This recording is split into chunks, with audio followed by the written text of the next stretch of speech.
সবাই সাজে যাচ্ছে মাছ ধরতে। আমরা কোথায় মাছ ধরতে যাচ্ছি চলো, যাওয়ার পর দেখতে হবে।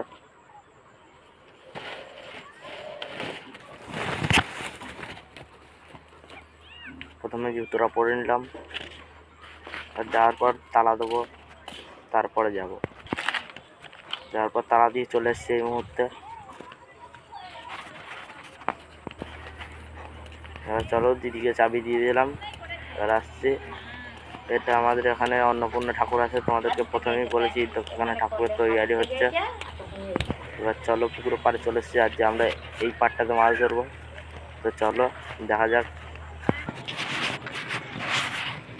দেখো এবার আটা ফাটা সব লাগিয়ে নিয়েছি, টোপ করে নিয়েছি। দড়িটা একটু জোড়া করতে লেগে গেছিলো, ওটা ছাড়িয়ে নিলাম। এবার এটা ফেলতে আমার একটু অসুবিধা হচ্ছিল বলে ক্যামেরাটা একটু বন্ধ করলাম। বন্ধ করার পর বন্ধ করে দিলাম এই মুহূর্তে। এবার ফেলা হয়ে গেছে, সুতোটা একটু বেরি হয়ে আছে, এটা গুটিয়ে নিলাম। এবার কতটা মাছ পেলাম দেখার জন্য পরের ভিডিও।